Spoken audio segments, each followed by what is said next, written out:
Hola, buenos días. Bienvenidos al curso online de español. Me llamo Carlos Izquierdo Tobías y soy exprofesor visitante de Jamia Millia Islamia en Nueva Delhi. Ahora nos encontramos en el módulo 24 del paper Historia de la literatura hispanoamericana 2. El título de este módulo es La novela indigenista. La noción de mestizaje había sido un intento de recuperar las contradicciones discursivas de la dicotomía civilización y barbarie. El indigenismo es una variante de esta noción de mestizaje. La noción de mestizaje había sido un intento de superar las contradicciones discursivas de la dicotomía civilización y barbarie.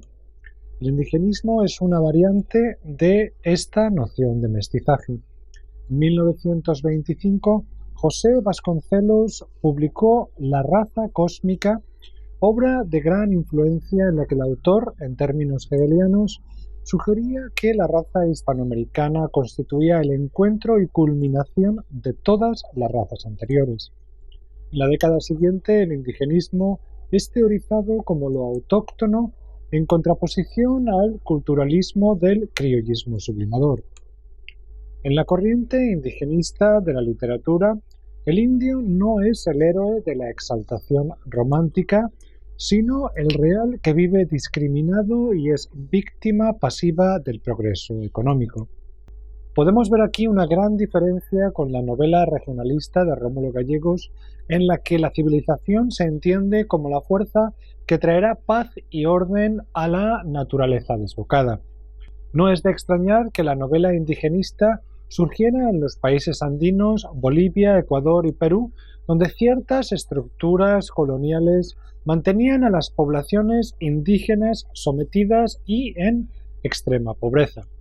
Ave sin nido de Clorinda Mato de Turner es considerada por Aida Cometa Manzoni y Rodríguez Luis como la pionera de la narrativa indigenista.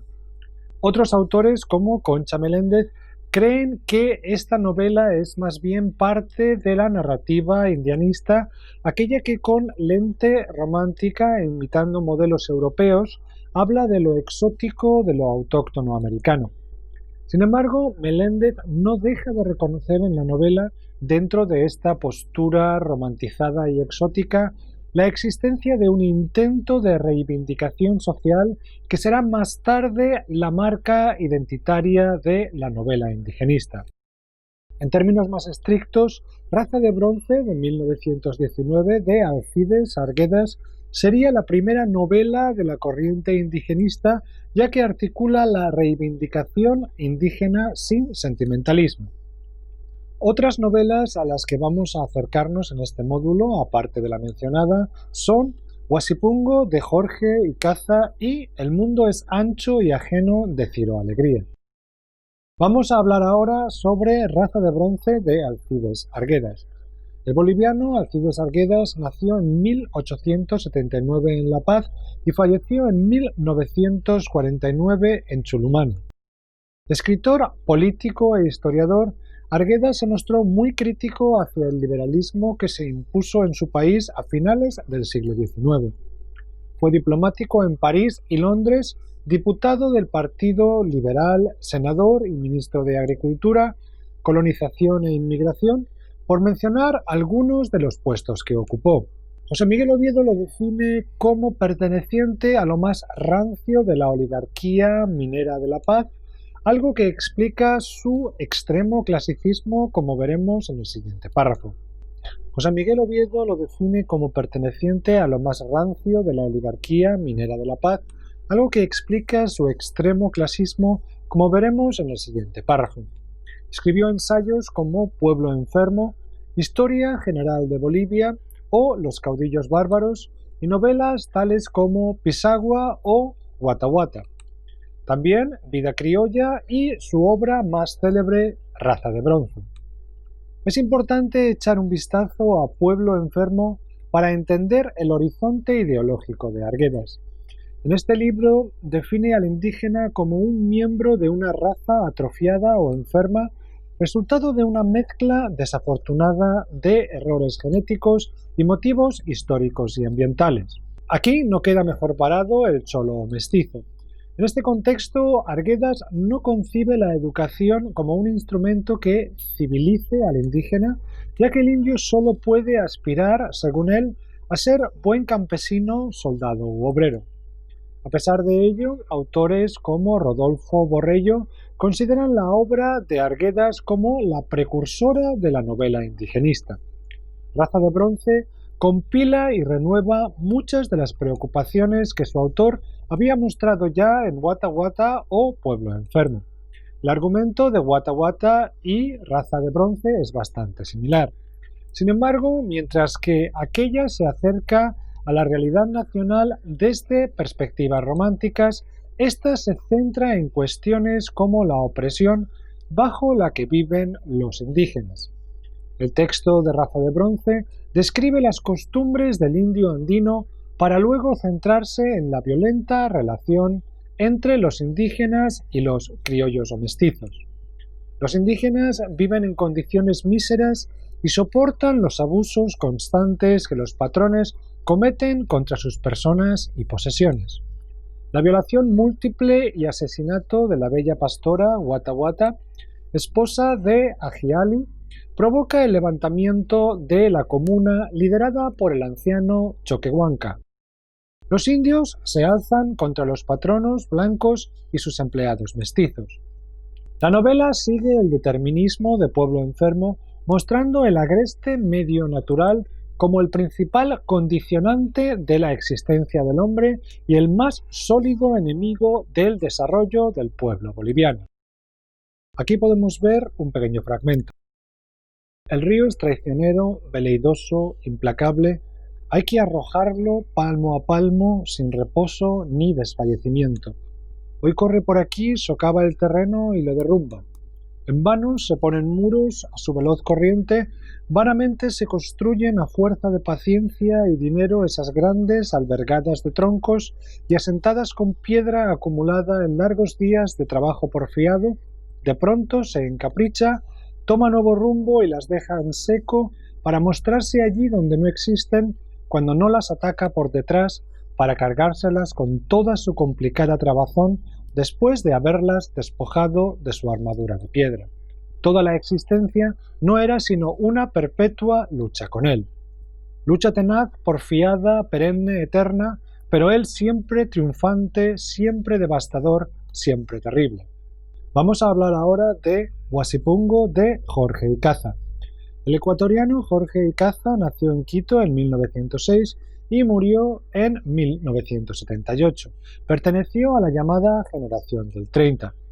Comenzó estudios de medicina que abandonó para dedicarse a escribir teatro, a organizar 2 compañías dramáticas e incluso a actuar. Pero su pasión por la narrativa venció a su interés teatral. Publica el libro de cuentos Barros de la Sierra en el año 33 y al año siguiente la novela Huasipungo, que se convertirá en un clásico y de la que hablaremos en los siguientes párrafos. En estos años también publica las novelas En las calles y Cholos. Gracias a la celebridad que le otorgaron sus escritos, especialmente Huasipungo, fue designado para un cargo diplomático en Buenos Aires, así como para embajador en la Unión Soviética y Alemania. No dejó de publicar novelas como Media vida deslumbrados, El Chuya, Romero y Flores o su última novela Atrapados.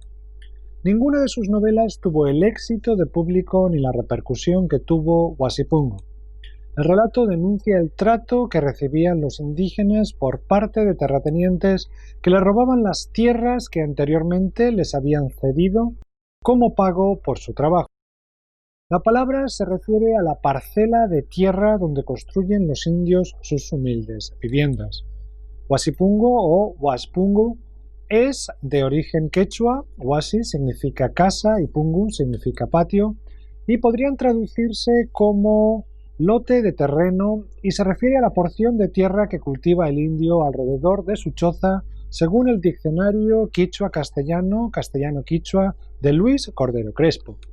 La novela nos habla de don Alfonso Pereira, que vive en la ciudad con su esposa e hijas y que, presionado por las deudas, decide aceptar la sugerencia de su tío Julio de regresar a la hacienda familiar y organizarla para la extracción de petróleo.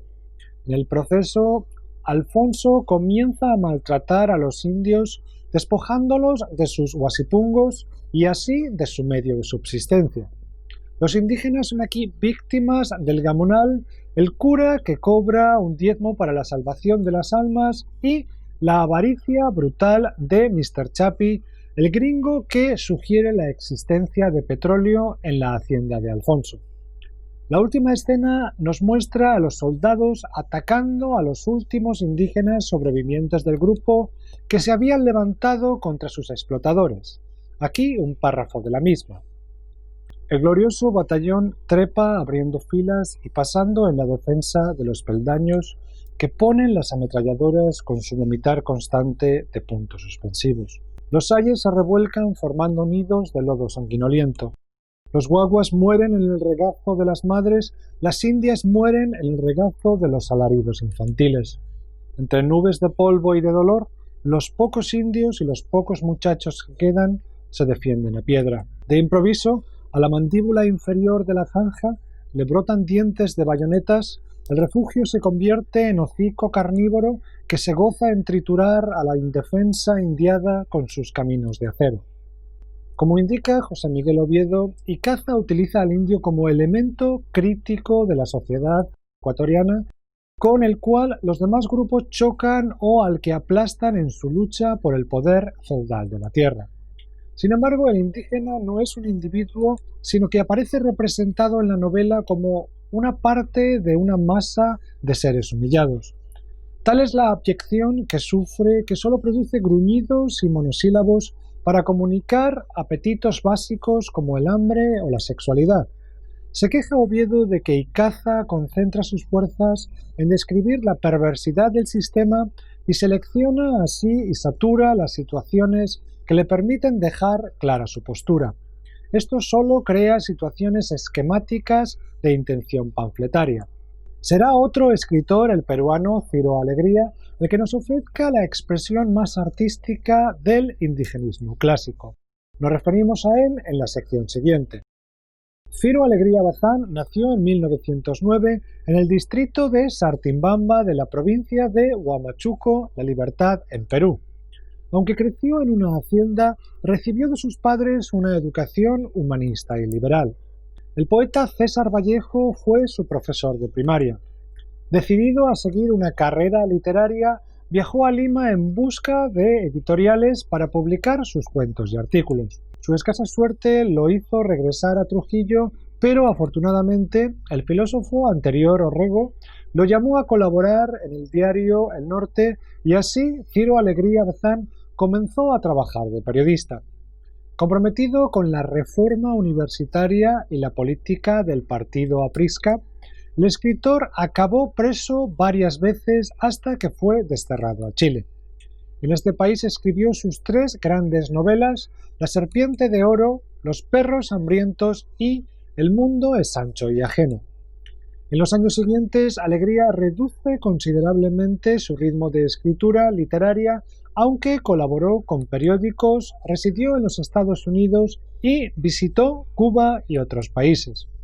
En 1957 regresa a Perú y se convierte en el senador por Acción Popular. Publica recopilaciones de materiales viejos, el libro de relatos Duelo de caballeros o memorias como Mucha suerte con harto palo. Las tres novelas escritas en el exilio que hemos mencionado tienen en común el telurismo americanista de las novelas de la tierra que hablan de la conexión entre el hombre y el entorno natural. La serpiente de oro se aparta del clásico mundo andino del indigenismo para hablar del río Marañón y de sus balseros, sus esperanzas, tradiciones y los desafíos a los que se enfrentan mientras las riquezas de la selva son explotadas. Los perros hambrientos regresa a los Andes en una historia en la que los protagonistas son dos perros ganaderos. Por su mediación descubrimos el hambre, la pobreza y la marginación que sufre la zona. El mundo es ancho y ajeno ofrece un mural de la vida peruana pero desde fuera de la urbe. La novela nos acerca a la comunidad de Rumi, un pueblo indígena de raíces ancestrales que vive en la Sierra Norte del Departamento de la Libertad. A través del sufrimiento de esta comunidad debido a la hostilidad del poder gamonal que representa Álvaro Amenábar, que desea apropiarse de las tierras de los indios, vemos cómo se enfrentan la tradición contra la ley, el ayllu contra el latifundio, el espíritu de justicia contra el capitalismo, la solidaridad contra la codicia, una América indígena contra las exigencias de una modernidad venida de fuera, etc. Los gamonales hacen uso de la ley, el dinero y la violencia para llevar a cabo sus planes. Los gamonales hacen uso de la ley, el dinero y la violencia para llevar a cabo sus planes. Pero aquí los indios no son meramente objeto pasivo de explotación, sino que se alimentan de un ímpetu revolucionario. Oviedo resume la historia como una constante lucha por sobrevivir de acuerdo a sus viejos principios de trabajo colectivo de la tierra como derecho básico para poseerla frente a los intereses del latifundismo aliado con los incipientes poderes capitalistas nacionales y extranjeros. Quiere acumular grandes tierras en pocas manos y con fines de lucro. La violencia popular es lo único que le queda al pobre.